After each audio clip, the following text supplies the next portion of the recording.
క్రీస్తునందు ప్రియులైన మీ అందరికీ శుభవచనములు తెలియజేస్తూ ఇప్పటి నుంచి కీర్తనలు గ్రంథాన్ని ధ్యానపూర్వకంగా మీకు ఉపదేశించాలని ఉద్దేశిస్తూ ఉన్నాను. ఈ కీర్తనల గ్రంథంలో ఉన్న ఉపదేశములు మీకు అందజేయాలని దేవుడు ప్రేరేపించగా ఈ విధంగా మీ ముందుకు రావడం జరిగింది. అయితే ఈ కీర్తనల గ్రంథంలోని ధ్యానాంశములు ఉపదేశించబడేవి మీకు చేరాలంటే మీరు ఈ ఛానల్ని సబ్స్క్రైబ్ చేసుకోండి. తడువు చేయకుండా కీర్తనల గ్రంథంలో ఉన్న 150 కీర్తనలను అవసరాన్ని బట్టి ఒక్కొక్క కీర్తనగా కానీ కొన్ని అధ్యాయాలను ఒక ధ్యానాంశంగా కానీ ఉపదేశాంశంగా కానీ మీతో పంచుకోవాలని నేను ఆశిస్తూ ఉన్నాను.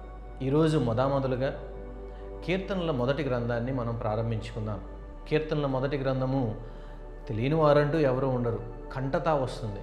ఎంత కంటత అంటే మనందరికీ తెలుసు, దుష్టుల ఆలోచన చొప్పున అనగానే అది మొదటి కీర్తన అని. మొదటి కీర్తన 1, 23వ కీర్తన, ఇలా మనకు కొన్ని కీర్తనలు అత్యంత ప్రియమైనవి. కీర్తనల గ్రంథాన్ని నేను ఎంచుకోవడానికి గల ప్రాముఖ్యమైన కారణం ఏంటంటే, కీర్తనలు క్రొత్త నిబంధనలో అనేక మార్లు వాడబడ్డాయి. సాక్షాత్తు ప్రభువారు, తర్వాత పౌలు, పేతురు, యాకోబు, అదేవిధంగా హెబ్రీ పత్రికలోను ప్రకటన గ్రంథంలోనూ ఆయా సందర్భాలను బట్టి కీర్తనలో మెస్సియాను గూర్చిన ప్రవచనంగా వ్రాయబడిన వాటిని ఉటంకించటం, మరలా తిరిగి వ్రాయటం సందర్భానుసారంగా జరిగింది. అంచేత పోయిన మారు ఇంట్రడక్షన్లో మనం చెప్పుకున్నట్లుగానే కీర్తనలు అనేది the Bible with in the Bible, బైబిల్లో మరొక బైబిల్ లాంటిది. తద్వారా కీర్తనలు ధ్యానం చేయడం ద్వారా మనం దేవుని యొక్క అంశములు, మనిషి యొక్క అంశాలు రెండిటిని మిళితం చేస్తూ చూడవచ్చనే ఆలోచనతో ఈ కీర్తనలను ఉపదేశాంశాలుగా ఎంచుకోవడం జరిగింది. కీర్తనలు 1 మనందరికీ బాగా వచ్చిన కీర్తన. అయితే ఈ కీర్తనకు నేను పెట్టిన పేరు బ్లెస్డ్ ట్రీస్, ధన్యులైన దీవించబడిన చెట్లు లేదా వృక్షాలు. ఎందుకు ఈ పేరును పెట్టానో మన కీర్తనలోనికి వెళ్ళినప్పుడు క్షుణ్ణంగా చూద్దాం. This is a psalm about how to prosper in life. జీవితంలో ఏ విధంగా దీవించబడాలి అన్న విషయాన్ని ఈ కీర్తన మనకి చదివితేనే అర్థమవుతుంది. అంచేత ఈ కీర్తనని 2 మార్గములను తెలియచేయు కీర్తన అన్నారు. ఒకటి దుష్టులు, మరొకటి నీతిమంతులు. ఇలా 2 మార్గములను తెలియచేయు కీర్తనే కాబట్టి దీన్ని 2 మార్గముల కీర్తన అని కూడా చాలామంది దాన్ని పిలుస్తూ ఉంటారు. అత్యంత సులువైన భాషలో అత్యంత సులువుగా చెప్పబడే ఈ కీర్తనలో కొన్ని అత్యంత విలువైన పాఠాలు ఉన్నాయి. మనందరం ఆశీర్వదించబడాలని, విజయం కావాలని కోరుకుంటాం. However, prosperity must be defined by God, not by the world. మనం మర్చిపోయే విషయం ఏంటంటే, దీవెన అనేది దేవుని చేత నిర్వచించబడాలి కానీ మన చుట్టూ ఉన్న ప్రజలు లేదా ప్రపంచం చేత కాదు. అదేంటండి, మనం చూస్తాం, ఇతను బాగా గొప్పవాడయ్యాడండి అంటారు. ఏ కారణం చేత గొప్పవాడయ్యాడు అంటారు? బాగా డబ్బులు సంపాదిస్తేనో, బాగా పేరు సంపాదిస్తేనో గొప్పవాడయ్యాడు అంటారు. బాగా చదువుకుంటే గొప్పవాడయ్యాడు అంటారు. అంటే మనకు వచ్చిన డబ్బులను బట్టి, మనకు వచ్చిన ఆర్థిక బలాన్ని బట్టి మన గొప్పవాడుగాను శ్రేష్ఠుడిగాను ఎంచుతారు కానీ మరొక విధంగా కాదు. కానీ బైబిల్ ఆ విధంగా ఎంచదు. దేవుని వాక్యము దీవించబడిన వాళ్ళు ధన్యులను ఎవరిని ఉంటుందో మనం ఈ కీర్తనలో నేర్చుకుంటాం. కీర్తన 1 అనేది సక్సెస్ఫుల్ లివింగ్ని, విజయవంతంగా జీవించాలంటే, దేవుడు మెచ్చినట్టుగా జీవించాలంటే ఏ విధంగా ఉండాలో చెప్తుంది. కీర్తనలు ఉపోద్ఘాతంలో నేను దీన్ని మీకు ప్రస్తావించాను. అదేంటంటే 1, 2 కీర్తనలు రాబోయే 148 కీర్తనలకి ఉపోద్ఘాతము లాంటిది. మొదటి కీర్తనని 2 భాగాలుగా విభాగించారు. మొదటిది 1 నుంచి 3 వచనాలు అయితే, రెండవది 4 నుంచి 6 వచనాలు.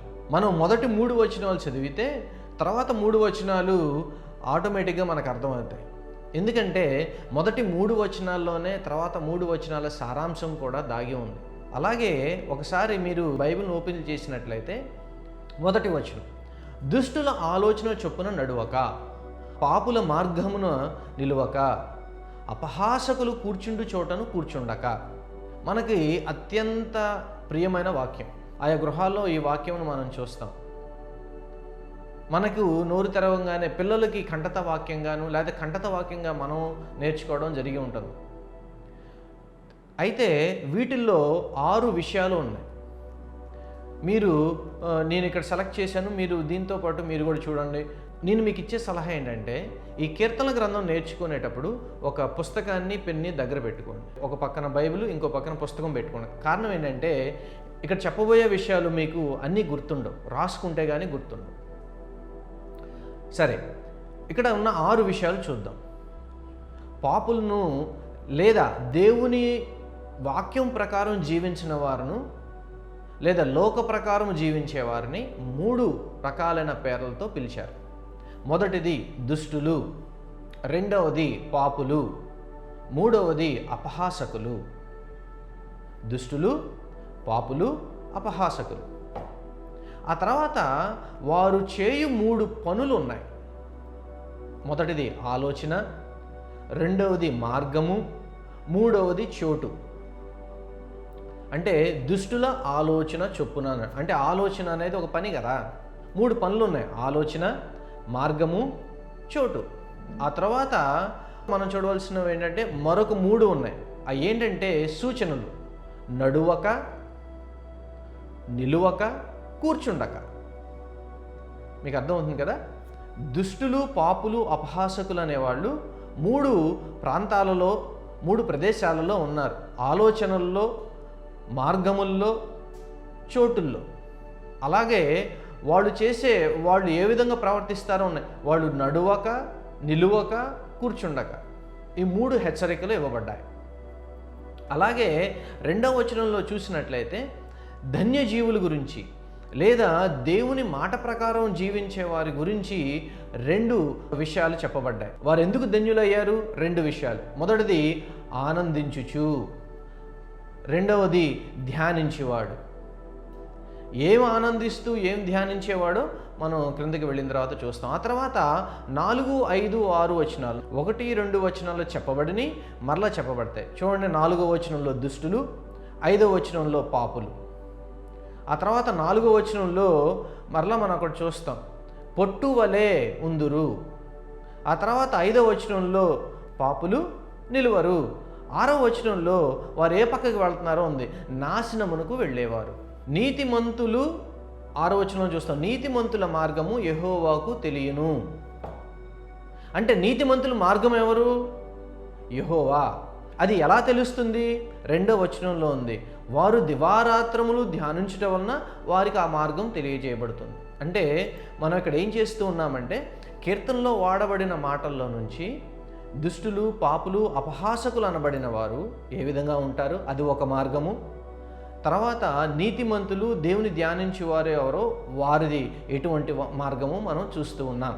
మొదటి వచనంలో బ్లెస్డ్, ఇంగ్లీష్ బైబిల్లో బ్లెస్డ్ అన్న మాటతో మొదలవుతుంది. మీరు గమనించినట్లయితే మీకు ఇక్కడ ఒక అత్యంత ఆసక్తికరమైన విషయం చెప్తాను. హెబ్రూ పదము బ్లెస్డ్ అన్నదానికి అది ప్లోరల్, అంటే బహువచనం. అది హెబ్రూ పదము యాషర్ అన్న పదాన్ని ధన్యుడు లేదా దీవించబడినవాడు అని అర్థం. ఇది హీబ్రూలో బహువచనం. మరియు ఈ పదం ఏం చేస్తుందంటే బలమును సూచిస్తుంది. అంటే దీవించబడడం అనేది ఒక బలం, అవును కదండి. మనం దీవించబడినప్పుడు మనకి ఎంత ధైర్యంగా, బలంగా ఉంటుందో. ఉదాహరణకి మన బ్యాంక్ బ్యాలెన్స్లో ఒక 10 లక్షలు ఉందనుకోండి, మనకి ఎంత బలంగా ఉంటుంది. మనం ఏదైనా కొనడానికి ముందుకు వెళ్తాం. అదే మనం 10 లక్షలు అప్పు కట్టాల్సి వచ్చింది అనుకోండి, మనం ఏ విధంగా ఉంటాం, మనం కొనాల్సినవి కూడా ఆచితూచి కొంటూ ఉంటాం. అంటే దీవించబడటము అనేది బలమును సూచించేది. ఏది? హెబ్రీలో ఏంటండి, మన భాషలో కూడా కదా, అది ఒక పాజిటివ్ వర్డ్. అలాగే గ్రీకు ట్రాన్స్లేషన్కి వచ్చేపాటికి ఈ మాటను ప్రభువారు వాడారు. మీ అందరికీ బాగా తెలుసు. మరి పర్వత ప్రసంగంలో మత్తయి సువార్త 5వ అధ్యాయంలో ధన్యులు, ధన్యులు అని ఆయన వాడతారు. ఒకసారి చూసినట్లయితే మత్తయి సువార్త 5వ అధ్యాయంలో ఆయన అన్నమాట, ఆత్మ విషయమై దీనులైన వారు ధన్యులు, నీతిమంతులు ధన్యులు, దుఃఖపడువారు ధన్యులు, సాత్వికులు ధన్యులు. ఈ ధన్యులు అన్న మాట దేనిని ఉటంకిస్తూ ఆయన వాడుతూ ఉన్నారంటే, మొదటి కీర్తనలో నుంచి ప్రభువారు ఈ 5వ అధ్యాయంలో వాడబడిన నీతిమంతులు ధన్యులు, సాత్వికులు ధన్యులు, దుఃఖపడువారు ధన్యులు, ఈ ధన్యతల గురించి అష్టధన్యతలు చెప్పబడ్డాయి కదా. ఆయన హీబ్రూ ఈక్వలెంట్ గ్రీక్ వర్డ్లో నుంచి, ఈ గ్రీక్ వర్డ్ ఏం వాడారంటే మ్యాక్రియోస్, అంటే దీవించబడినవాడు ధన్యుడు, అది దేన్ని సూచిస్తుందంటే మొదటి కీర్తనలో ఉన్న ఈ ధన్య జీవిని చూపిస్తూ ఉంది. ప్రభువారు చెప్పిన 5వ అధ్యాయంలో ధన్యుడు కావాలంటే మొదటి కీర్తనలో ఉన్న ధన్యుడిని మనం పోలి ఉండాలి. లేకపోతే 5వ అధ్యాయంలో ఉన్న ధన్యులు మనం కాలేం. ఇంకొక విషయం ఏంటంటే హీబ్రూ పదంలో దీవించబడిన వాడు లేదా ధన్యుడు అనబడిన మాటకు వ్యతిరేకార్థము లేదు, యాంటానిమ్ లేదు. అది కేవలము ఒకటి. మనకి ప్రతిదానికి అవునంటే కాదు, కావాలంటే వద్దు, ఇలా ప్రతిదానికి మనకి వ్యతిరేక పదం ఉంది. కానీ హీబ్రూలో దీవించబడిన వారికి వ్యతిరేక పదము లేదు. అంటే దీవించబడిన వాడు ఎల్లప్పుడూ దీవించబడినట్లే. ఆ దీవించబడిన వాడు ఎలా ఉండాలి, ఎటువంటి వాడు దీవించబడతాడు అన్నది మనం చూడాలి. అలాగే ఇది ఎల్లప్పుడూ మానవుల్ని దాని ప్రస్తావనగా కలిగి ఉంటుంది. దేవుడు దీవించేవాడు, మనిషి దీవించబడేవాడు. ఎప్పుడూ దేవుడు మనల్ని దీవిస్తూనే ఉంటాడు. దానికి ఎటువంటి వ్యతిరేకము లేదు. ఇది ఎల్లప్పుడూ ఉన్న పరిస్థితిని వివరిస్తుంది కానీ ఇది వాగ్దానం కాదు. అంటే దాని అర్థం ఏంటంటే మీరు ఇది చేసినట్లయితే ఆజ్ఞకు ప్రతిఫలం, మీరు ఈ ఆజ్ఞను పాటించినట్లయితే ఇది ప్రతిఫలం. అంటే మీరు ఎంతకాలము దాన్ని పాటిస్తే మీ ప్రతిఫలం అంతకాలం ఉంటుంది. అంతేగాని ఒకసారి దీవించబడితే ప్రతిసారి అలాగే దీవించబడతారన్న అటువంటి ఉద్దేశము హీబ్రూ పదంలో లేదు. అయితే మనం ఆశీర్వాదం గురించి మాట్లాడుకుందాం. ఆశీర్వాదము అనేదండి ఆనందాన్ని లేదా సుఖాన్ని సూచించేది కాదు. మనం సహజంగా అలా చూస్తాం. ఆశీర్వాదం అంటే సుఖము, మనం సౌఖ్యంగా అన్నీ కలిగి ఉండటమే ఆశీర్వాదం అనుకున్నట్లయితే దేవుని భక్తులుగాను దేవుని వెంబడించేవారుగా అది అంత సమంజసం కాదు అనేది నా అభిప్రాయం. కారణం ఏంటంటే ఆశీర్వాదము అనేది సహజ స్వభావమో, మానసిక వైఖరో, భావనో, పరిస్థితిలో లేదా సంరక్షణ లేదా విముక్తి విడుదల వలన వచ్చేది కాదు. దేని వలన వస్తుందంటే అది దేవుని వలన సంక్రమించేది. మీరు సంతోషంగా ఫీల్ అయితే అది దీవెనలో భాగమే. కానీ ఆ దీవెన నిలిచి ఉంటుందా? సంతోషం నిలిచి ఉంటుందా? ఎంతసేపు నిలిచి ఉంటుంది అంటే అది నిలబడేది కాదు, అలాని పూర్తిగా వెళ్ళిపోయేది కాదు. అలాని దేవుడు దీవించకుండానూ ఉండడు కదా. ఆశీర్వాదము అనేది ఒక నిర్దిష్టమైన జీవన విధానాన్ని ఉద్దేశపూర్వకంగా ఎన్నుకోవడం వల్ల వస్తుంది. అదే దైవిక జీవితం. మీకు ఆశీర్వాదము కావాలంటే మీరు ఉద్దేశపూర్వకంగా ధన్యులుగా ఉండటానికి, ధన్యజీవిగా ఉండటానికి, దీవించబడే వానిగా ఉండటానికి మీరు ఎంచుకోవాలి. అలా ఎంచుకోకపోతే ఆశీర్వాదం మీకు రాదు. హీబ్రూలో నిర్ధాయకమైన లేదా నొక్కి చెప్పబడిన వాక్యము, వ్యాసము ఏంటంటే ఆ మనిషి ఆశీర్వదింపబడినవాడు. వ్యక్తి అనేది ఏకవచనం. అంటే అక్కడ చూడండి, మీరు చూసినట్లయితే 4వ వచనంలో ఇక్కడ మనం ఒక డిఫరెన్స్ని చూద్దాం. 1వ కీర్తన చదివినప్పుడు దుష్టులు, పాపులు, అపహాసకులు అన్నాడు. కానీ దీవించబడిన వాడికి వచ్చేవాడికి సింగులర్గా ఒక వ్యక్తి గురించే మాట్లాడుతున్నాడు. కారణం ఏంటో తెలుసా? వీరు అనేకమైన వారు ఉంటారు. మనకు బైబిల్ గ్రంథం ఏం సెలవిస్తుంది? నాశనమునకు పోవు మార్గము విశాలము, అవును కదా. అందుకనే వాళ్ళు గుంపులుగా ఎక్కువ మంది కనబడుతూ ఉంటారు. దేవుడు చెప్పే ధన్యుడు అనబడిన వాళ్ళు తక్కువ మంది ఉంటారు. అది కష్టతరమైన జీవితం. ఆశీర్వాదము అనేది ఎన్నుకొనబడిన జీవితంలో నుంచి, అంటే ఉద్దేశపూర్వకంగా మనం ఈ విధంగా ఉండాలి, నేను అబద్ధం ఆడకూడదు, నేను దేవుడు చెప్పినట్లు, దేవుని కట్టడాలు చెప్పినట్లు ఉండాలి, బతకాలి అనే ఉద్దేశపూర్వకమైన ఆధ్యాత్మిక జీవితం వల్ల, దైవిక జీవితం వల్ల వచ్చేదే కానీ అదేదో గంపగొత్తగా మన దగ్గరకు వచ్చేది కాదండి. అలాగే మనం మొదటి వచనంలోనికి వెళదాం. హీ డస్ నాట్ వాక్ అంటే అది అతని జీవితాన్ని చూపిస్తూ ఉంది. దుష్టుల ఆలోచన చొప్పున నడువక, అది అతని జీవిత యొక్క నడవడికను చూపిస్తూ ఉంది. ఇప్పుడు మనం ఈ మొదటి వచనంలో నుంచి దీవించబడిన ధన్యుడు చేయని 3 విషయాలు చూద్దాం. మొదటిది, దుష్టుల ఆలోచన చొప్పున నడువడు లేదా నడువక.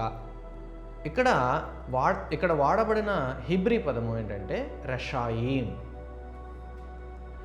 The wicked is a word from the root which means those who are loose and so abnormal or wicked.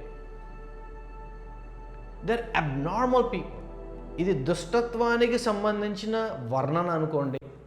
వాళ్ళు ఎలా ఉంటారంటే దేవునిని వదులుకోవడం, లేదా దేవుడు లేడు అనడం, మరియు చెడులో పడిపోవడం, కాలక్రమేణా పద్ధతుల్లోనూ వ్యవహారాల్లోనూ మార్పు రావడం. ఇది ఒక్కసారిగా జరిగేది కాదు సుమా. ఒక్కొక్కసారి ఒక్కొక్క మెట్టు మొదటి మెట్టుతో ప్రారంభమైంది, దిగుతా కిందకి వెళుతూ ఉంటారు. ఎందుకంటే it's a life style. They walk in that life style, they live in that style of life. కాలక్రమేణా పద్ధతులు వ్యవహారాలు మారిపోవడం, తర్వాత దైవభక్తికి దూరంగా జరగడం. కొంతమంది విశ్వాసులు కొన్ని సంవత్సరాలైన తర్వాత విశ్వాసం నుంచి తొలగిపోయేవారు ఉంటారు. ఆ తొలగిపోయేవారు ఒక్కరోజులో తొలగిపోరు సుమా. ఒకవేళ అటువంటి విశ్వాసము, బలహీనమైన విశ్వాసం మీకు ఉందని చూడండి, ఒక్కొక్క మెట్టు కిందకి మీరు వెళ్తున్నట్లయితే మీ నడవడిక దేవునికి దూరంగాను దుష్టత్వానికి దగ్గరగాను వెళ్తుందని మీరు గ్రహించండి.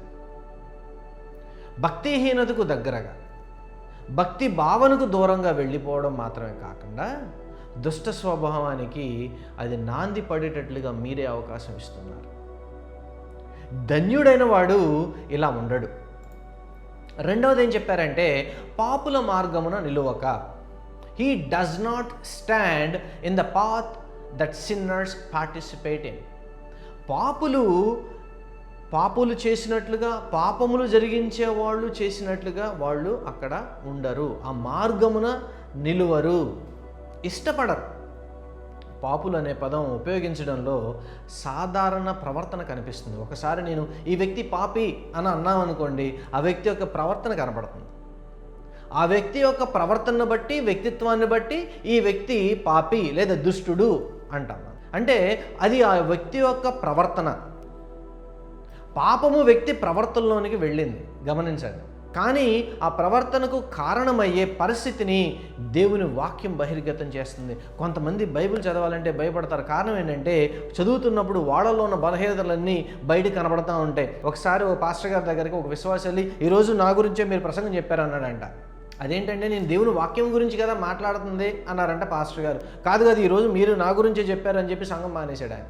ఆయనలో ఉన్న బలహీనత దేవుని వాక్యములోంచి చెప్పబడినప్పుడు దాన్ని అంగీకరించగలిగిన శుద్ధ హృదయము మనకు ఉండాలండి. ఆ భావము మనకు ఉండాలి, ఆ శుద్ధ భావము మనకు ఉండాలి. పాపపు ప్రవర్తనకు, దుష్ట ప్రవర్తనకు, నీచ ప్రవర్తనకు కారణమయ్యే వ్యక్తిత్వంలోని లోపమును సరిచేసుకోవాలి. అది దేవుని వాక్యం బహిర్గతం చేస్తుంది. పాపి అనే వ్యక్తి తప్పు, అనుచితము, అక్రమము, అన్యాయమైన విలువలు మరియు లక్ష్యాలతో జీవించేవాడు. మీలో ఇదేమైనా ఉన్నట్లయితే చూడండి. ధన్యుడైన వాడు తప్పు, అనుచితము, అక్రమము, అన్యాయపు విలువలతో జీవించేవాడు కాదు. అంచేత ఆయన ఆ మార్గమును నిలువడు. మూడవది ఏంటంటే అపహాసకులు కూర్చుండు చోటన కూర్చుండక. He does not sit, that means he does not participate in it at all. కూర్చుంటే వాళ్ళతో ఏకీభవించినట్లే కదా. In the seat it is an act. కూర్చున్నప్పుడు అది క్రియ అవుతుంది. అంత మాత్రమే కాదు సుమా, కూర్చోవడం ఒక టీచర్ను కూడా సూచిస్తుంది, ఒక ఉపాధ్యాయుని కూడా సూచిస్తుంది. అంటే కూర్చోవడం ఏంటంటే కూర్చుని ఊరుకోం కదా. సహజంగా మన గ్రామాల్లోనూ లేకపోతే ఇప్పుడు కొత్తగా అపార్ట్మెంట్ల కింద పెద్దవాళ్ళందరూ కూడి గుమిగూడి మాట్లాడుకుంటూ ఉంటారు. కూర్చుని ఏం చేస్తారు, కాముగా ఉండరు కదా, మౌనంగా ఉండరు కదా. అంటే కూర్చోవడం తప్పని నా ఉద్దేశం కాదండి, సరదాగా మాట్లాడుకోవచ్చు. అదే అపహాసకులు అనుకోండి. నేను ఇక్కడ ఒక సంభవం చెప్తాను. నాకు తెలిసిన ఒక మంచి మనిషి, ఆయనకి ఎదుటి వాళ్ళని అపహాస్యం చేయడం అంటే బాగా ఇష్టం అండి. వాళ్ళని అపహాస్యం చేసి వాళ్ళ చిన్నబుచ్చుకుంటే, వాళ్ళ చిన్నబుచ్చుకున్న తనాన్ని చూసి ఈయన గొప్పగా ఎంచుకొని నేను గొప్పవాడిని అని తను ఫీల్ అవుతూ ఉండేవాడు. నేను ఆయన అపహాస్యాన్ని పెద్దవాడు కదా అని ఎన్నో మార్లు ఓర్చుకుంటూ వచ్చాను. కొన్ని రోజులైన తర్వాత నేను గమనించాను, ఆయనతో పాటు నా స్నేహితుడు కూడా ఆయన దగ్గరికి వెళ్ళి కూర్చోవడం గమనించిన తర్వాత ఏం చేశానంటే, ఈయన దగ్గరికి వెళ్తే అపహాస్యం చేస్తాడు, ఎప్పుడు చూసిన ఎదుటి వాళ్ళని ఏడిపించినట్లుగా, బుల్లింగ్ చేసినట్టుగా మాట్లాడుతూ ఉంటాడు, ఈయన అక్కడ కూర్చున్నాడు కాబట్టి ఈయన కూడా మనం దూరం చేద్దామని చెప్పి ఆ స్నేహితుడిని కూడా నేను దూరం పెట్టాను. ఆ దూరం ఇప్పుడు 15 ఏళ్ళ నుంచి ఆయన నేను చూడలే. ఎందుకు చెప్తున్నానంటే ఈ విషయం, అపహాసకులు వ్యంగ్యంగా మాట్లాడే వాడి దగ్గరికి మీరు వెళ్ళి కూర్చున్నారనుకోండి, తప్పు చేసేవాడి దగ్గరికి మీరు వెళ్ళి కూర్చున్నారనుకోండి, మీరు కూడా అదే గుంపుకు చెందిన వారయ్యి వారితో పాటు మిమ్మల్ని కూడా లెక్క కట్టే ప్రమాదం ఉంది. గ్రహించండి. అపహాసకులు కూర్చుండు చోటన కూర్చుండక. అపహాస్యం అనే పదం అండి ఒక వ్యక్తి యొక్క విలువలను తెలియచేసేది. పాపము అనేది వ్యక్తి యొక్క వ్యక్తిత్వమును తెలియచేస్తే, అపహాస్యం అనేది ఆ వ్యక్తి యొక్క విలువలను తెలియచేసేది. వ్యక్తులను అపహాస్యం చేసి, ఎగతాళి చేసి, కవితలు రాసి, మాటలు మాట్లాడి, ఎదుటివారి యొక్క క్యారెక్టర్ను అసాసినేట్ చేసి, వారిని తక్కువగా ఎంచి నిన్ను గొప్పగా ఎంచుకునే ఆ దుర్బుద్ధి ఉంది చూసారా, అది నీలో ఉన్నట్లయితే, నాలో ఉన్నట్లయితే మనమందరం చూసుకోవాల్సిన వారమే ఉన్నాం. ధన్యుడు అనబడిన వాడు అలా చేయడు. ఒకవేళ మీరు దాంట్లో పాలు పంపులు పొందకపోయినా మీరు వాటిని సమర్థించినట్లయితే మీరు కూడా దాంట్లో పాలు పొందినట్లే. ఏమండి, నేను ఆయన దగ్గరికి వెళ్ళి కూర్చోవట్లేదు అని మీరన్నా దాన్ని సమర్థిస్తే మీరు కూడా సమర్థకులు అయ్యారు. కాబట్టి అతన్ని మీరు ప్రోత్సహించిన వారు అయ్యారు కదా, అంటే మీరు కూడా దాన్ని అంగీకరించిన వారు అయ్యారు కదా, అంటే మీరు కూడా దాంట్లో పాలు పంపులు పొందినట్లే కదా. ఈ పదం కీర్తనలు ఇంకెక్కడా కనబడదు, ఇక్కడ మొదటి కీర్తనలోనే కనబడుతుంది. తర్వాత మనకి సామెతల గ్రంథంలో ఈ పదము మొదటి అధ్యాయంలో విరివిగా వాడబడుతున్న మరొక సంభవం చెప్తాను. నేను రక్షించబడిన తర్వాత దీన్ని బహు తరచుగా గమనిస్తూ ఉన్నాను. నా స్నేహితులు కానీ కొంతమంది బంధువులు కానీ, హల్లెలూయా వాడు వస్తున్నాడు రా అంటారు నన్ను చూసి. లేకపోతే మా నాన్న అమ్మ వెళ్తుందంటే హల్లెలూయా వాళ్ళు వచ్చారు, కిరస్తానపు వాళ్ళు వచ్చారని ఇటువంటి అపహాస్యపు ఎగతాళి చేసే, వక్రీకరించి ఎదుటి వ్యక్తి నమ్మకాన్ని దూషించే భాషను నేను గమనించకపోలేదు. అది వారి వ్యక్తిత్వాన్ని తెలియచేస్తుంది, అది వారి తక్కువతనాన్ని నాకు తెలియచేస్తుంది. ఎదుటి వ్యక్తి నమ్మకాన్ని గౌరవించలేక, ఎదుటి వ్యక్తి నమ్మిన దాన్ని ఆహ్వానించలేని కుటుంబ సభ్యులైనా లేదు స్నేహితులైనా ఉన్నా ఒకటే, లేకపోయినా ఒకటే. ఎందుకంటే నా ఇష్టమును గౌరవించినప్పుడు మీరు నాతో ఉన్నవారు కాదు కదా. మమ్మల్ని అపహాస్యం చేస్తున్నాడండి. ఈ భక్తిని మేము ఎలా చేయమని కొన్నిసార్లు యవ్వనస్తులు అడుగుతూ ఉంటారు. అపహాసకులు మిమ్మల్ని అపహాస్యం చేసిన, ఎగతాళి చేసిన, మీ బైబిల్ని అక్కడ ఇక్కడ దాచుకొని మందిరానికి వెళ్ళవలసింది కానీ మీ భక్తిని కనపరుచుకోవడంలో మీరు అపహాసకులు ఎగతాళి చేస్తారని బాధపడవలసిన అవసరం కానీ లేదండి. ఈ దేవుణ్ణి ధైర్యంగా 10 మంది ముందు, 1000 మంది ముందు, లక్షల మంది ముందు మీరు ఒప్పుకొనవలసిన వారే ఉన్నారు. ఎగతాళి చేయనివ్వండి, ఎంత ఎగతాళి చేస్తారో చేయనివ్వండి, ఎంత అపహాస్యము చేస్తారో చేయనివ్వండి. ఎటువంటి బాధలు మీరు పడవలసిన అవసరం లేదు. కారణం ఏంటంటే మీరు ధన్యులు. మొదటి వచనంలోని 3 క్రియలు ప్రతి ఒక్కటి హెబ్రీ భాషలో వ్యక్తి యొక్క స్థిరమైన మానసిక వైఖరిని సూచిస్తూ ఉన్నాయి.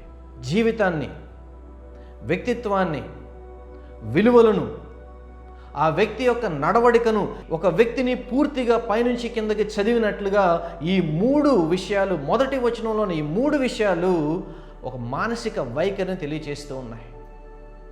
మన మానసిక వైఖరి ధైర్యంగా ఉండాలి. దుష్టులు, పాపులు, అపహాసకులు వచ్చినప్పుడు, ఎగతాళి చేసినప్పుడు, మనల్ని ఎదుర్కొంటున్నప్పుడు దాన్ని ఎదుర్కొని నిలబడగలిగిన ధన్యులుగా మనం ఉండాలండి. ఇవి ప్రతి వ్యక్తి యొక్క జీవిత గమనాన్ని నిర్దేశిస్తాయి. మరి మీరు ఏ గుంపులో చేరుతా ఉన్నారో? ధన్యుల గుంపులోనా, లేదా మొదటి వచనంలో ఉన్న మిగతా 3 గుంపుల్లోనా? కొందరు నడుచుట, నిలుచుట, కూర్చుండుట అనేవి ప్రతిబింబాలుగా వాడబడ్డాయి. ఇక్కడ అవి ప్రపంచానికి అనుగుణంగా వాడబడ్డాయి. వారు ఆ విధంగా చేయడం వలన దేవునికి, దేవుడి ఆజ్ఞలకు, దేవుని వాక్యానికి వ్యతిరేకులుగా నిలవబడుతూ ఉన్నారు. ప్రియులారా, మీరు ఏ గుంపులో ఉన్నారు? మొదట్లోనే నేను చెప్పాను, ఇది 2 మార్గముల కీర్తన అని. ఏ మార్గములో మీరు ఉన్నారు?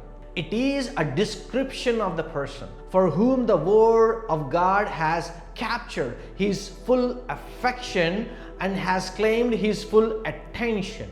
The Hebrew imperfect tense meditates indicates he ponders the word like a cow chewing her cud. The spiritual digestive system converts truth to godly living. Day and night, regardless of context, the godly person responds to life according to God's word. దేవుని వాక్యం ఉందండి. ఏ వ్యక్తి అయితే పూర్తి ధ్యానాన్ని, దృష్టిని నిలుపుతాడో ఆ వ్యక్తి ఆనందం అక్కడ మనకు కనబడుతుంది. మీ దృష్టి ఎక్కడ ఉంది? దేవుని వాక్యమునందు ఏ వ్యక్తి అయితే తన పూర్తి ధ్యానాన్ని, దృష్టిని నిలుపుతాడో ఆ వ్యక్తి ఆనందం అక్కడ కనబడుతుందండి. 2వ వచనంలో మనం చూస్తాం, యెహోవా ధర్మశాస్త్రమునందు ఆనందించుచు దానిని దివారాత్రములు ధ్యానించువాడు ధన్యుడు. హిబ్రూ పదం ధ్యానం అనేది ఆ మాట ఆలోచన చేస్తున్నట్లుగా సూచిస్తుంది. ఒక ఆవు నెమరవేయడం వలె అన్న అర్థాన్ని స్పృశింపజేస్తుంది. ఇది విశ్వాసి ఆధ్యాత్మికంగా ఎదుగునట్లు మాత్రమే కాక సత్యానికి దగ్గరగాను దైవిక జీవనానికి చేరువుగాను చేస్తుంది. దేవుని యొక్క వాక్య ధ్యానము ఎలా గడుస్తుంది? హడావుడిగా ఈరోజు నేను వాక్యం చదవలేదు, ఈరోజు నేను ప్రార్థన చేయలేదు అని ఏదో ఒకటి ఉన్నదాన్ని తీసుకుని చదువుతున్నారా? లేదు, దేవుని వాక్యమును తీసి, దేవా ఈరోజు ఈ వాక్యములో నుంచి మీరు నాకు ఏం నేర్పించబోతున్నారు? ప్రభువా ఇలా అంటున్నారు కదా, మీరు మరి అపహాసకులు కూర్చుండే చోటను కూర్చోవద్దు అంటున్నారు, మరి దివారాత్రములు ధ్యానం చేయమంటున్నారు. నీ వాక్యమును ధ్యానం చేస్తూ ఉన్నప్పుడు నాకు కలిగే దీవెనను నీ చిత్తమును నాకు బయలుపరచు ప్రభువా. ఈ వాక్యములో నుంచి నాకు దైనందిన జీవితానికి కావాల్సిన మాటను దయచేయని మనం ఏనాడైనా దాన్ని అలా ధ్యానం చేస్తూ ఉన్నామా? 3వ వచనంలోనికి వెళదాం. అతడు నీటి కాలువలో ఎవరు నాటబడినదై ఆకు వాడక తన కాలమందు ఫలమిచ్చి చెట్టు వలె నుండును, అతడు చేయనదంతయు సఫలమగును. ఇక్కడ ఉన్న 3 లైన్స్లో ఉన్న 3 విషయాలు చూద్దాం. ఈ పాఠానికి బ్లెస్డ్ ట్రీస్, దీవించబడిన ధన్యమైన చెట్లు లేదా వృక్షములు అని పెట్టడానికి గల కారణం ఏంటంటే ఇదిగో ఈ 3వ చరణమే, ఈ 3వ వచనమే కారణం. నీతిమంతుడట దివారాత్రములు ధ్యానం చేసిన తర్వాత అతడు నీటి కాలువల ఎవరన్నా నాటబడతాడు. దాని గురించి కొంచెం చూద్దాం. బైబిలు మొదటి నుంచి చివరి అధ్యాయం వరకు అండి నీతిమంతులను అనేక రకాల చెట్లతో పోల్చారు. అది మాత్రమే కాదు, అనేక రకాల చెట్లు పేర్లు కూడా మనం బైబిల్ గ్రంథంలో చూస్తాం. దేవదారు వృక్షాలు దేవుని ఆలయానికి, అంజూరపు చెట్టు చితి సారకపు మ్రాను మందసంగా చేయబడటం, ఏదెను తోటలో ఉంచే మంచి చెడు జ్ఞానమిచ్చే చెట్లు కానీ, మనిషి పాపంతో అనుసంధానం చేయబడిన చెట్టు అది, మనిషి యొక్క పాపం కొట్టివేయటంలో మరొక చెట్టు. మీకు ఒక విషయం చెప్తాను. వృక్షాలు చెట్లు అనేవి మొదటి నుంచి చివరి వరకు కనబడుతూ ఉన్నాయి కదా, ఇవి నీతిమంతులకు దీవెనగాను ఆశీర్వాదంగాను సూచిస్తూ ఉన్నాయి. యెషయా 61:3 యెహోవా తన్ను మహిమపరుచుకున్నట్లు నీతి అను మస్తకి వృక్షములనియు యెహోవా నాటిన చెట్లనియు వారికి పేరు పెట్టబడెను. ఎవరికండి? యెహోవా తన్ను మహిమపరుచుకోవడానికి తన ప్రజలైన వారిని గూర్చి మాట్లాడుతాడు. 92 కీర్తన 12వ చరణం 12వ వచనం, నీతిమంతులు ఖర్జూరపు వృక్షపు వలె మొక్క వేయుదురు, లెబానోను మీద దేవదారు వృక్షము వలె వారు ఎదుగుదురు. అంటే నీతిమంతులను వృక్షాలతో పోల్చడం బహు తరచుగా మన బైబిల్ గ్రంథాల్లో మనం చూస్తాం. దీంట్లో మనం 3 విషయాలు ఉన్నాయి. మొదటిది ప్రొడక్టివిటీ. ఒక ధన్యుడైన వాడు, ఇందాక మనం దుష్టులు, పాపులు, మరి అపహాసకులను మాట్లాడుకున్నాం కదా, అది 3 రకాలైన గుంపులు. దేవునిని వ్యతిరేకించేవారు, లేదా దేవుని మార్గము నుంచి తొలగిపోయిన వారు, విభిన్నంగా జీవించేవారు. దేవుని చేత ధన్యుడు అనబడిన వారికి కలిగే 3 విషయాలు, వారు చేసే 3 విషయాలు, వారికి ఏ విధంగా ధన్యులయ్యారో ఆ 3 విషయాలు మనకు తెలియజేస్తాయి. మొదటిది ఏంటంటే అతని ఉత్పాదకత లేదా ఫలించుట. ఇక్కడే ఉంది, అతను నీటి కాలంలో ఎవరినో నాటబడతాడు, ఆకు వాడక ఫలమిచ్చి చెట్టు వలె ఉంటాడు. ఆకు వాడదు, ఫలములు వస్తూనే ఉంటాయి, ఎటువంటి సందేహం లేదు. మొదటిది ఏంటంటే ప్రొడక్టివిటీ, ఫలములను తీసుకువచ్చుట. ఆ ప్రొడక్టివిటీ చేయడానికి ఏం చేస్తారంటే దాని పైకి వెళ్ళి చదువుదాం. ఆయన ఏం చేస్తాడంటే ఈ 3 విషయాలు రావడానికి అతడు నీటి కాలువలో ఎవరన్నా నాటబడతాడు. మీరు హెబ్రీలోకి వెళ్ళి చూసినట్లయితే ఇది చక్కటి అర్థాన్ని తీసుకొస్తుంది. అతను నీటి కాలువలో ఎవరన్నా స్థాపించబడిన వాడు కాదు. అంటే విత్తుగానే అక్కడ మరి గోయ తీసి నాటబడిన వాడు కాదు.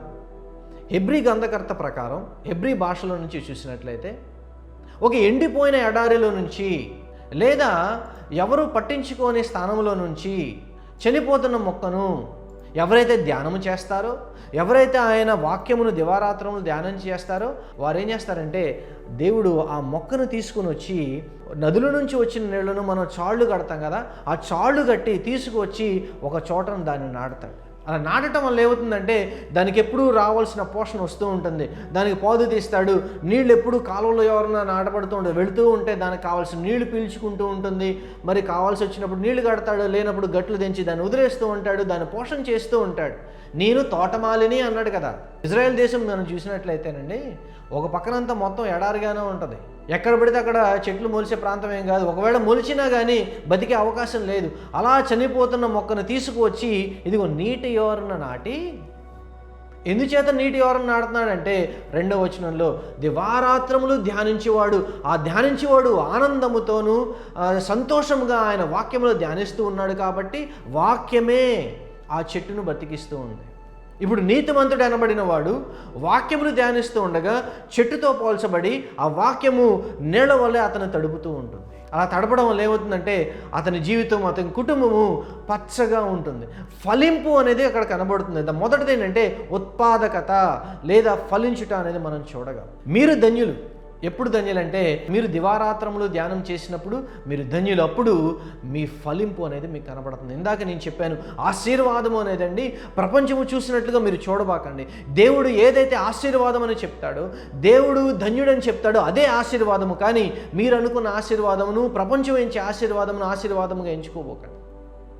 మీకున్న ఆరోగ్యం, మీకున్న మనశ్శాంతి, మీకున్న కుటుంబము, మీకున్న అవకాశము, మీకున్న పేరు, మీ గ్రామాల్లో కానీ, మీ పట్టణాల్లో కానీ, మీ పనిచేసే ప్రాంతాల్లో కానీ మీకున్న ఏదైతే మంచి పేరుందో అదంతా ఆశీర్వాదము కిందకి లెక్కలోకే వస్తుంది.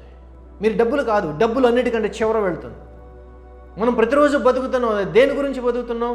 మీరు ధన్య జీవులైనందువల్ల బతుకుతున్నాం. రెండవది ఏంటంటే ప్రాస్పెరిటీ, శ్రేయస్సు, దీవెన, ధన్యత. యెహోషువ గ్రంథం 1వ అధ్యాయం 8వ వచనంలో ఈ ధర్మశాస్త్ర గ్రంథమును నీవు బోధింపక తప్పిపోకూడదు. ఏంటంటే ధర్మశాస్త్రమును నువ్వు బోధింపక తప్పిపోకూడదు. 2 విషయాలు ఉండాలి. తప్పిపోకూడదు, బోధింపకుండా ఉండకూడదు. దానిలో వ్రాయబడిన వాటన్నిటి ప్రకారము చేయుటకు నీవు జాగ్రత్త పడినట్లు దివారాత్రము దానిని ధ్యానించిన ఎడల నీ మార్గమును వర్ధిల్ల చేసుకొని చక్కగా ప్రవర్తించేదవు. నీ మార్గము వర్ధిల్ల చేయబడాలంటే, నువ్వు చక్కగా ప్రవర్తించాలి అంటే, నీ కుటుంబం బాగుండాలంటే, నీ ఆత్మీయ ఆర్థిక విషయాలు 2 బాగుపడాలంటే నువ్వేం చేయాలంటే నీ ధర్మశాస్త్రమును ధ్యానించాలి, బోధించాలి. ఒకటి చేస్తే కుదరదు. చాలామంది అంటారు, ఏమంటే మేము వెళ్తున్నాం, మందిరానికి వెళ్తున్నాం, కానుకలు ఇస్తున్నాం, పని అయిపోయింది అనుకుంటారు. కాదండి, మీతో పాటు మీ పక్కన ఉన్న, మీ ఇంట్లో ఉన్న వారికి సువార్త ప్రకటించవలసిన అవకాశం, అవసరం 2 మీదే. అది దేవుని ఆజ్ఞ. అది పాస్టర్ గారి పనిని వదిలేపోకండి. You will turn out well. మీరు చక్కగా, మీ జీవితాలు చక్కగా, మీ పిల్లల జీవితాలు చక్కగా ఆశీర్వదించబడతాయి. ఈ రోజున మనకు కష్టం కనబడవచ్చు మన కంటికి, కానీ పైనున్న ఆకాశమందున్న దేవుడు, మనల్ని చూస్తూ ఉన్న దేవుడు మన ముందు 5, 10, 15, 20 సంవత్సరాల తర్వాత రాబోయే దీవెనను చూస్తున్నాడు. నా చిన్నప్పుడు అండి నాకు వేసుకోవడానికి చెప్పుల్లో సరిగ్గా కట్టుకోవడానికి బట్టలేదు, కానీ నా దేవుడు నా పైనుంచి చూస్తూ ఉన్నాడు. వీడు మారితే, వీడి ప్రవర్తన మారితే, ఈ వ్యక్తి నన్ను నమ్మినట్లయితే నేను చేయబోతూ ఉన్నాను. నేను అంత పెద్ద చదువరనేం కాదు, 10th క్లాస్తోనే ఆపేశాను. ఎవరైనా అడిగితే ఏం చదివామంటే IABF అని చెప్పేవాడిని. అదేంటి పెద్ద డిగ్రీ అనుకుంటారని. ఎందుకంటే IABF ఏంటో తెలుసా? Enter appeared but failed for 2 times, maybe 3. కానీ ఈ రోజున నేను ఈ మార్గంలోనికి వచ్చిన తర్వాత ఇప్పుడు నేను డాక్టరేట్ చేస్తూ ఉన్నాను. నా జీవితం మార్చబడింది. అదే ఉదాహరణ. కానీ 25 సంవత్సరాల కింద చూసినట్లయితే వీడు ఎందుకు పనికిరాడు, రౌడీలాగా రోడ్డు అమ్మడి తిరుగుతున్నాడు అనేవాడు. ఎయిర్ ఫోర్స్ అనేవాళ్ళు. ఎయిర్ ఫోర్స్ అంటే గాలికి తిరగడానికి ఎయిర్ ఫోర్స్ అనేవాడు. ఏమండి, ధన్యత అనేది డబ్బుల్లోంచి కాదు, కానీ ఈ వ్యక్తి మారడం వల్ల ఆ ధన్యతను నేను చూశాను. It is a prosperity in my life.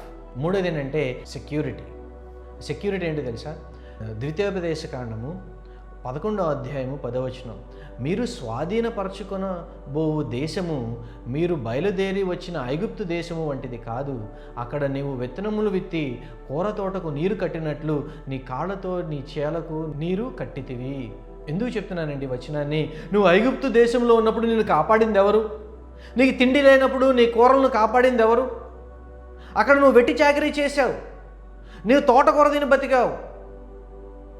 అయినా నువ్వు కట్టిన నీళ్లకు, కట్టిన నారుకు నేను కాపలా ఉన్నా. నిన్ను పోషించిన వాడను నేను. ఈ సెక్యూరిటీ ఎక్కడి నుంచి వస్తుందో తెలుసా? ఆకు వాడక సెక్యూరిటీ. దాన్ని కాపాడేవాళ్ళు ఎవరు? పైనున్న దేవుడు. ఎందుకంటే మీరు ధ్యానిస్తూ మీ వాక్యం అనే నీళ్లతో మీ చెట్టును మీరు తడుపుతూ ఉన్నప్పుడు దేవుడు దాన్ని ఆకు వాడక ఎప్పుడూ సంరక్షిస్తూ ఉంటాడు. అతడు చేయనదంతయు సఫలమగును. 6వ వచనానికి వచ్చినప్పుడు అంటాడు, నీతిమంతుల మార్గము యెహోవాకు తెలియను. మీరు ధన్యజీవులు, మీరు దీవించబడిన వారు, మీరు దీవించబడిన వృక్షాలు. సేవకులైనట్లయితే అయ్యా మీరు చేసే సేవ, మీరు పడే కష్టము, మీరు పడే బాధ పైనుంచి దేవుడు చూస్తూ ఉన్నాడు. వృక్షాలు నిటారుగా పైకి ఎదుగుతాయి కదా.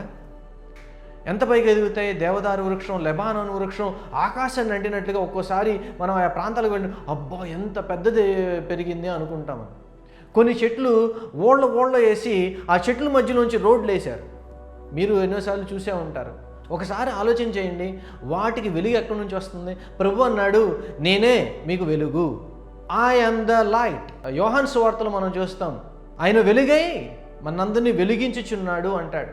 వృక్షాలు పైకి తిన్నగా పైకి ఎదిగినప్పుడు అవి ఫలించడానికి ఏం కావాలి? నీళ్ళు ఒకటి ఉంటే సరిపోతుందా? చాలదు కదా. ఆయన వెలుగై మన మీద ప్రసరింపచేస్తూ మనల్ని మరొక మారు ధన్యులుగా చేస్తూ ఉన్నాడు, మనల్ని ఫలించేవారిగా చేస్తూ ఉన్నాడు. ఏమండి, మొదటి నుంచి నాటిన దగ్గర నుంచి చెట్టు పెరిగేదాకా, వృక్షమయ్యేదాకా, చివరికి అది కాయలు కాసేదాకా దాని ఆకు వాడకుండా ఫలింపజేసేది దేవుడై ఉన్నాడు. ఆయన వాక్యమై ఉంది. అందరి బట్టి నేను దేవుని స్తుతిస్తూ ఉన్నాను. మీరు చేయవలసిందల్లా ఒకే ఒకటి, దివారాత్రములు ఆయన ధ్యానించుచు ఆయన మార్గములందు నడవవలసిన వారు. ఒక్కోసారి ఈ చెట్టు తోలు తీసేస్తారు, ఏం పర్లేదు, ఆ తోలు దాల్చిన చెక్క అవ్వచ్చు. ఒక్కోసారి అడ్డంగా పెరుగుతున్నాయని మొక్కలు కొమ్మలు కొట్టేస్తారు, వంట చెరుకు అవుదాం. మీకు కష్టాలు, ఇరుకులు, ఇబ్బందులు వస్తున్నట్లయితే గ్రహించండి, ఆ మీ కష్టము, మీ ఇబ్బంది మరొక దీవెనగా మారుతూ ఉందని. ఈ చెట్టు అక్కర్లేదని పడిపోతుంది అనుకోండి, ఆ చెట్టును కోసి బల్లలు, కుర్చీలు చేసుకుంటూ ఉంటాం. అయినప్పటికీ అది దీవెనే. కొంతమంది గొప్ప గొప్ప దైవ సేవకులు ఉన్నారు, వారు మహావృక్షాల వలె ఎదిగారు. వారు ఎదగటం మాత్రమే కాదండి, వారిలో నుంచి కొన్ని చెట్లను, మొక్కలను పెంచుతూ ఉన్నారు. వారి నీడన ఎదిగిన మొక్కలు అనేకమైనవి. ఇదిగో నేను ఒక ఉదాహరణ. ఇక్కడ మా గురుగారు గొల్లపల్లి మోసి చౌదరి గారు మహావృక్షమై అనేక వేల మందిని దేవుని సంధికి నడిపించారు. కొన్ని వందల మంది సేవకులను ఆయన నడిపించడం జరిగింది. ఇదిగో దాంట్లో నేను కూడా ఒక శిష్యుడిని. వారు మహావృక్షాలై వారి జీవితాన్ని ఖర్చు పెట్టి వారు ఏం చేశారంటే మాలాంటి అనేక మంది, మీలాంటి అనేక మంది విశ్వాసులను, నాయకులను, కాపర్లను తయారు చేశారు. అటువంటి వారిని బట్టి దేవుని స్తుతిస్తూ ఉన్నారు. మీరు నీరసపడిపోవద్దు, మీరు ధన్యజీవులు. కారణం ఏంటంటే మీలో జీవమున్నది. ఆ జీవము దేవుని వెలుగులో నుంచి వచ్చేది, దేవుని వాక్యములో నుంచి వచ్చేది. దేవుడు మనల్ని ఆయన నీటి యోరను నాటడం వల్ల మనకి ఈ జీవం వచ్చింది. ఆ జీవమును, జీవితమును ఈ దేవుని కోసం ఖర్చు పెడుతూ ముందుకు వెళదాం. ఒకవేళ నీరసించిపోయినట్లయితే, ఈ దేవుని నమ్ముకుని నాకేం రావట్లేదు, ఈ దేవుని నమ్ముకోవడం వల్ల నన్ను అనేక మంది ఎగతాళి చేస్తూ ఉన్నారు, ఈ దేవుని నమ్ముకోవడం వల్ల నాకేం ఒరిగింది, ఈ దేవుని నమ్ముకోవడం వల్ల నాకు వచ్చింది నష్టము, కష్టమే కానీ మరేమి మిగలలేదని మీరు అనుకున్నట్లయితే ఒకసారి ఆలోచన చేయండి ప్రియులారా. ఆ కష్టము, నష్టము మీరు ఎక్కడ ఉన్నా, ఎప్పుడు ఉన్నా, ఏ స్థితిలో ఉన్నా వచ్చేదే. కేవలము కొద్దిపాటి కష్టాన్ని, కొద్దిపాటి నష్టాన్ని మీరు చూసి వెనకడుగు వేసినట్లయితే, మీ పిల్లల జీవితం బాగుపడలేదని, కళ్ళు రాలేదని, కాళ్ళు రాలేదని, చనిపోయిన వారు బతకలేదని, మరొకటి రాలేదని దేవుని మీరు విడిచిపెట్టినట్లయితే మీరు ధన్యజీవులు కారు. మీరు కూడా మొదటి వచనంలో ఉన్న 3 గుంపుల్లోనికి ఒక గుంపులోనికి చేరిన వారు అవుతారు. నాశనమునకు పోవు మార్గము వెడల్పు, విశాలము, నీతిమంతులు వెళ్ళు మార్గము చాలా ఇరుకు, కష్టముతో కూడుకుంది. అబద్ధం చెప్పకుండా ఒక రోజు ఉండండి చూద్దాం. చెప్పడం చాలా తేలిక, ఉండండి చూద్దాం. వ్యక్తిని మోసం చేయకుండా బతకండి చూద్దాం. అది ధన్యజీవి లక్షణం. నేను ధన్యజీవిగా ఉండటానికి ఇష్టపడుతున్నాను, మీరు ఇష్టపడుతున్నారా? మీరు ధన్యజీవులు కానట్లయితే, దుష్టుల్లోనూ, పాపుల్లోనూ, అపహాసకుల గుంపులోనూ మీరు ఉండినట్లయితే ఇది మీ అవకాశం. యేసుక్రీస్తుని స్వరక్షకునిగా అంగీకరించి ఇది వృక్షాలు, చెట్ల వలె దీవించబడు వారి వలె.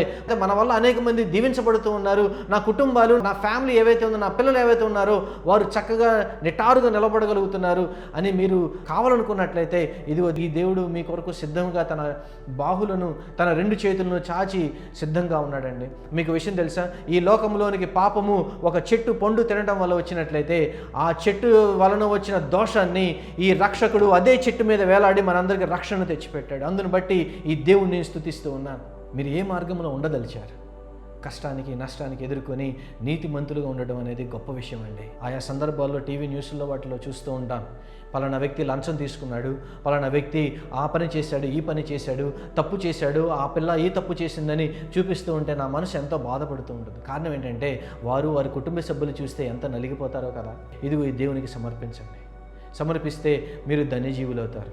అటువంటి ధన్యజీవులు మనలో మీలో మరింతగా వృద్ధి పొందాలని, ఆ జీవం మీలో ఉట్టిపడాలని, ఆ జీవపు కళ దేవుని వాక్యం చదవటం ద్వారా మీ అందరికీ రావాలని కోరుకుంటూ మనస్ఫూర్తిగా ఆ దేవుని ప్రార్థిస్తూ మిమ్మల్ని అందరినీ దీవిస్తూ ఈ సెలవు తీసుకుంటూ ఉన్నాను. దేవుడు మిమ్మల్ని అందరినీ దీవించి ఆశీర్వదించును గాక.